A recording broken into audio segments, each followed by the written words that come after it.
What's going on, everybody? Welcome back to Research Reality. So this video will be a little different from the norm. Instead of reviewing an album from the wall or just talking about current events, instead we are reflecting on an experience that I had visiting the National Underground Railroad Freedom Center located in downtown Cincinnati, Ohio, which I personally learned so much from, and I think it's definitely worth discussing. Now, it goes without saying that this video is absolutely no substitute for visiting the museum yourself. We will only cover less than 5% of what this museum has to offer, and if you're ever in downtown Cincinnati and you have a few hours to spare, definitely check it out. I'm sure you will learn a lot, because I certainly did. So, super quick backstory. I visited this museum kind of on a whim, not really knowing much about it outside of its name, but I figured, hey, the Underground Railroad is a pretty interesting topic, especially given the scope of this channel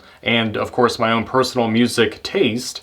So, learning about that underground network trying to get slaves from the slave states during the American Civil War up to the North states, just that network of resistance. So, given the name of the museum, I'm expecting that to be the main theme throughout the exhibits, but it turns out that this museum has so much more to offer than just that one topic, because it actually starts you off at the beginning of the transatlantic slave trade, and from there it's just a wild ride through history, going through the Middle Passage, the economics of slavery, the American Revolution, the various slave revolts that happened both within the United States and the Caribbean islands.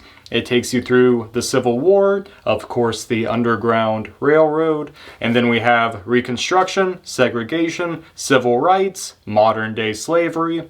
But even that doesn't tell you the full story, because as you're going through these exhibits, you're still getting history on the Native Americans, women's suffrage, the Mexican-American War, various other conflicts and global leaders that are still inherently tied to America's history. So this museum offers so much more than just the background of the Underground Railroad. It's truly the struggle for freedom that has been fought from various people throughout various time periods. So on the topic of the slave trade itself, there were of course many horrific details about what those people underwent, whether it was on the slave ships or when they actually reached land. But there was one painting that really struck me. It showed the waves of an ocean, and reaching out of these waves are these ghostly arms and faces. And it reminded me of a line from Immortal Technique on a song Internally Bleeding that goes, "I never asked to be the messenger, but I was chosen to speak the word of every African slave dumped in the ocean, stolen by America, tortured, buried, and frozen,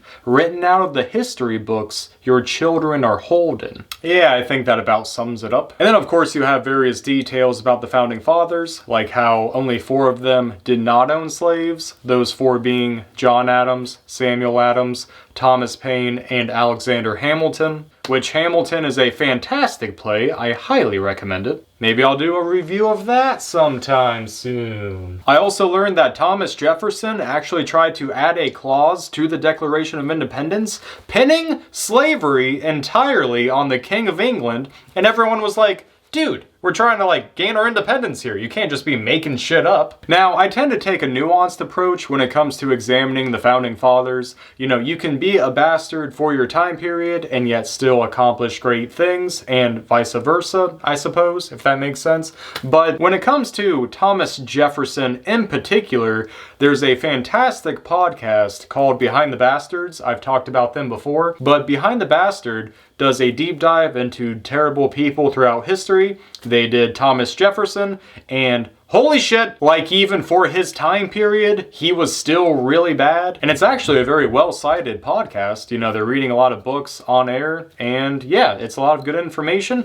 Definitely recommend that as well. But the museum also highlights a lot of the freedom fighters, like Nat Turner, who was a preacher that organized a 4-day slave revolt, who was also mentioned on another Immortal Technique song, on the song Point of No Return. But what I didn't know about Nat Turner's slave revolt is that after they were overpowered by the militias, they executed him and dissected his body and turned his skin into fucking souvenirs. God damn it. It also talked about the Haitian Revolution, which was another successful slave revolt in 1804, where the slaves, run by Toussaint and Jean-Jacques Dessalines, bucked off the French and made Napoleon sell all of his land in the United States, aka the Louisiana Purchase. And throughout the course of this museum, you're just inundated with story after story of what people fought for, how they struggled to obtain their freedom, fighting against the corrupt institution of slavery, giving it their all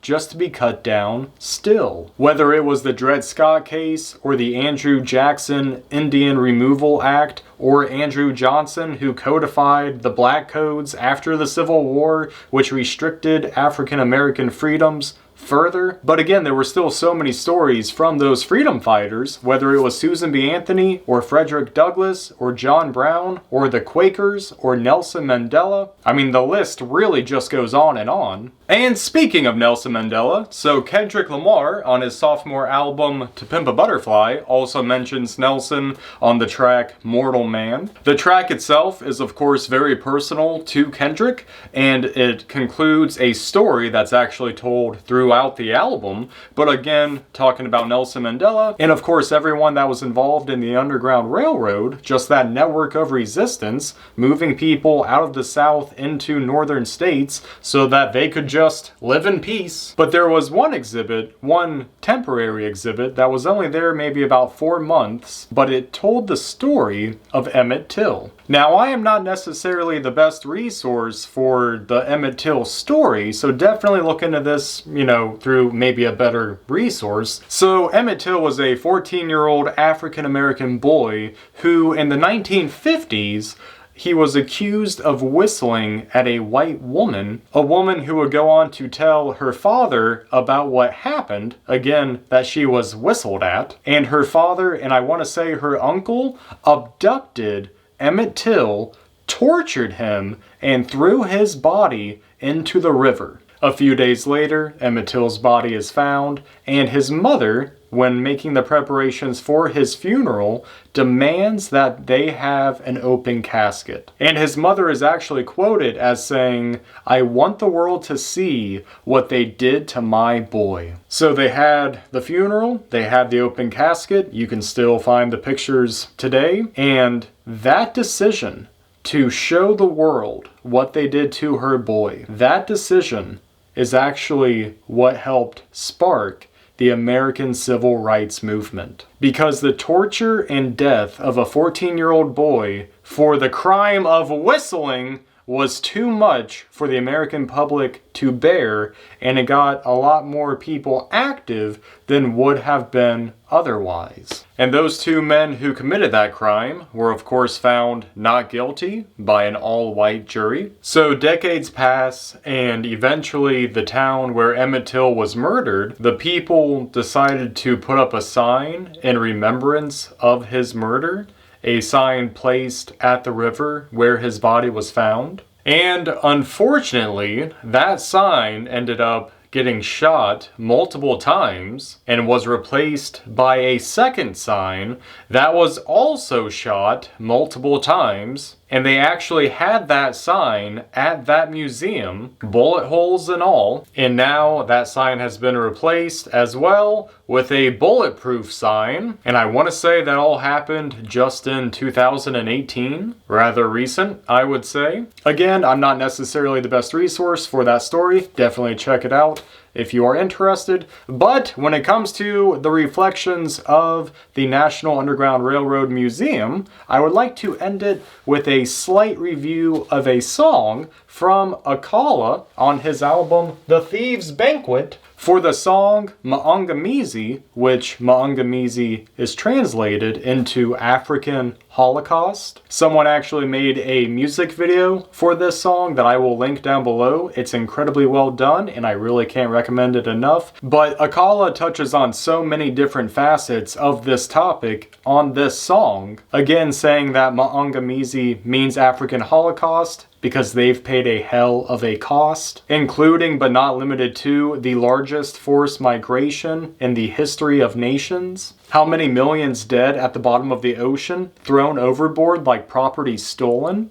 or jumped overboard rather to be sold on. As mentioned previously from the museum, Akala mentions the horrific conditions that people underwent just on the slave ships as they sailed through the Middle Passage, along with many other topics that we already covered, so I'll go ahead and just end it there. But Akala's song also serves as a miniature museum in of itself, in the sense that just about everything that was covered in that museum is at least touched upon in that song. I mean, he really hits on multiple topics throughout various decades, centuries even. And it really is an all-encompassing song from the slave trade to even modern day slavery. I think it's definitely worth your time, but if you're ever in downtown Cincinnati, Ohio, definitely check out the National Underground Railroad Freedom Center, because again, there's just so much that we did not cover, and again, that is one hell of an experience, just from a human perspective. But I think my biggest takeaway from this museum is just, you have to know your history. You have to know